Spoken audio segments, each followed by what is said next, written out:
I'm supposed to be laughing too. Hey, new girl. My head snaps toward Walker, and I reach for my notebook, still balancing the enormous tray I've yet to partake from.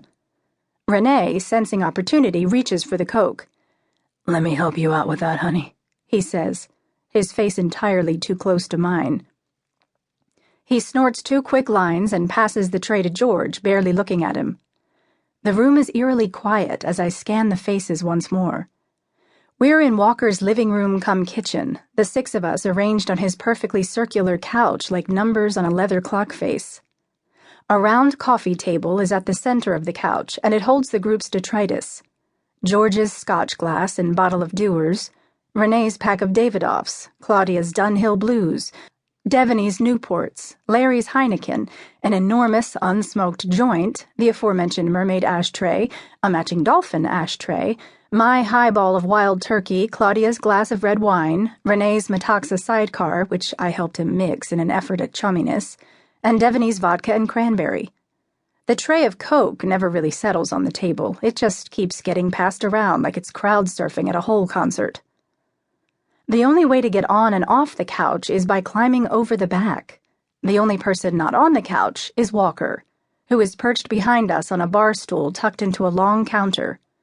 There's little doubt about the message the seating arrangement sends. He's the captain on this ship of fools. Hello? Is she alive? Yes, Walker, sorry, I say. What are you sorry about? I look around the room for another cue. Claudia is now focused on rolling a piece of lint between her thumb and forefinger. Go easy on her, Walker. She's just getting the lay of the land, Larry says. Walker ignores Larry completely and fixes his aviator sunglasses on me. Speak, for Christ's sake. My heart begins pounding so hard I can feel it in my ears. The strangers here probably wouldn't offer me more than mildly detached concern under normal circumstances, but now that everyone is coked up and drunk, I am little more than a buzzkill. I knew this outburst was coming one way or another. I knew from the books, the articles, the interviews. I've done my homework. Walker Reade does not suffer fools, and no one, not presidents, CEOs, law enforcement, gets a pass. I also know from said research that caving is worse. I square my shoulders to him and try to remain calm. I was just listening, Walker. If I'm going to be your assistant, I need to know the story. Walker stares at me now from over his sunglasses. His eyes are a pale steel blue. That doesn't mean you can't enjoy it, too. But I was enjoying it very much. Walker worries his Zippo around in his hand.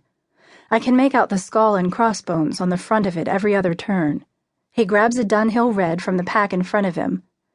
The room is so quiet that the shk of the lighter visibly startles Renee, who appears to run at 2 speeds, aggressively engaged or disconcertingly spaced out. Then crack a smile, dumbhead.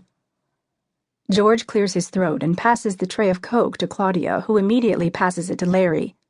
Everyone is quiet, waiting to see what's going to happen next, including me.